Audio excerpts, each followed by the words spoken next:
sahabat Ram, kembali lagi di Bincang Sehat. Kali ini bersama saya, Kak Septiana, tenaga teknis kefarmasian di Rumah Sakit Rizky Amalia Medika. Kali ini saya bersama apoteker kami, Mbak Fitri.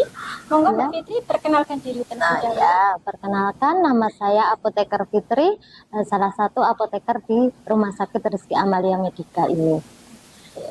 Baik, pada kesempatan kali ini kita akan membahas tentang simpan dan buang obat ya, Mbak. Perlu kita ketahui terlebih dahulu bagaimana sih Mbak tujuan, apa sebenarnya tujuan penyimpanan obat yang baik dan benar? Ya, untuk tujuan penyimpanan obat itu sebenarnya untuk memelihara mutu obat agar memiliki kualitas yang baik sejak obat tersebut dikeluarkan dari pabrik gitu.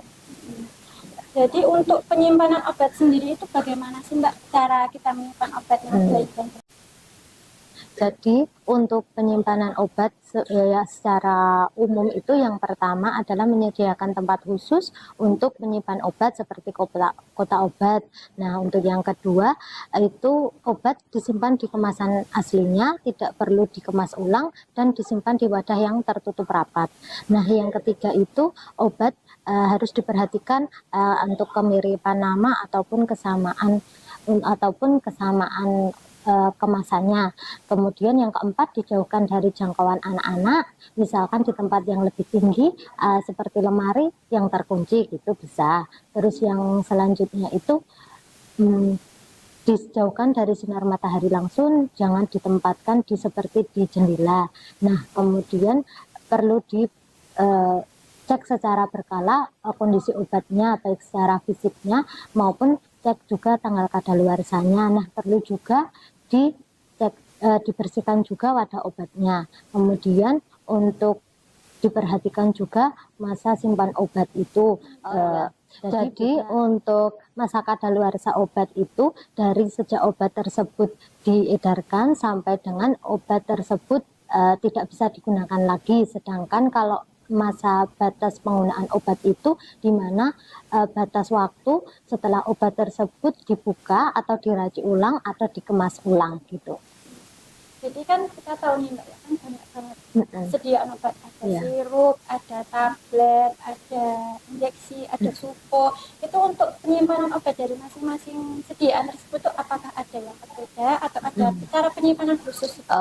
Jadi untuk penyimpanan khususnya, yang pertama kalau seperti tablet, kapsul, kaplet gitu, itu disimpan di suhu ruangan biasa, jangan terkena panas gitu. Terus untuk sediaan sirup, dia cukup disimpan di suhu ruangan saja, tidak perlu disimpan di kulkas atau lemari pendingin. Nah, untuk sediaan supositoria atau ovula itu perlu disimpan di lemari pendingin, tapi jangan di freezernya. Nah, untuk sediaan seperti aerosol ataupun spray gitu, jangan disimpan di suhu panas atau yang suhunya tinggi karena bisa meledak gitu. Nah, untuk sediaan insulin itu kalau sudah dibuka nanti bisa disimpan di suhu ruangan saja. Nah, kalau belum dibuka bisa disimpan di lemari pendingin gitu. Berarti secara umum kita bisa tahu kalau cara penyimpanan obat itu hampir sama. Jadi bagaimana nih Mbak, kalau misal kita nih di rumah pasti kan kita ada yang menggunakan obat terus sudah lama nggak kita pakai atau kita sudah tidak ada keluhan atau kita lihat tiba-tiba nanti kita lihat mau pakai ada yang kadaluarsa. Nah, itu bagaimana sih Mbak cara kita membuang obat-obat yang sudah pakai itu? Jadi untuk cara membuangnya itu yang pertama yang harus dilakukan membuka obatnya itu dari kemasannya. Misalkan strip ya nanti dibuka dari stripnya, misalkan blister dibuka dari blisternya. Kemudian setelah itu dihancurkan, akan lebih baik dihancurkan biar tidak memiliki kondisi yang sama utuh gitu, biar nggak utuh gitu. Nah, kemudian setelah dirusak nanti bisa dicampurkan dengan tanah atau kalau misalkan bisa mau ditimbun ya nanti bisa langsung ditimbun. Misalkan nanti mau dibuang ke tempat sampah ya harus dicampur sama tanah atau kopi gitu bisa.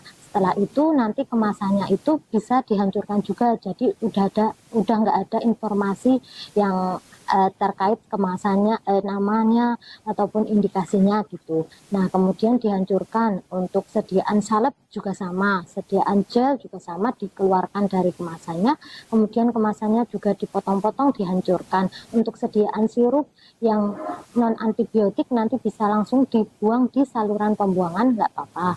Yang penting nanti untuk informasi obat dan label obatnya nanti tetap dihilangkan gitu. Kemudian setelah itu dibuang ke tempat sampah kalau sudah gitu. Baik, itu tadi berarti cara bagaimana kita menyimpan obat dan bagaimana cara kita membuang obat ya. Jadi cukup jelas ya sahabat bagaimana cara kita menyimpan dan membuang obat yang sudah tidak terpakai di rumah. Nah, di rumah sakit sekarang, di rumah sakit kita, Rumah Sakit Rizky Amalia Medika, ini ada program baru ya Mbak, namanya Anoman, Antar Obat Aman. Jadi untuk sahabat-sahabat semua tidak usah khawatir untuk mengantri obat lama lagi, karena cukup dengan bayar 13.000 saja obat sudah bisa diantar di rumah sahabat dengan aman. Baik, terima kasih Mbak Fitri untuk waktunya, semoga bermanfaat. Dan jangan lupa untuk sahabat semua ikuti media sosial kami di YouTube dan Instagram. Semoga bermanfaat. Terima kasih. Terima kasih.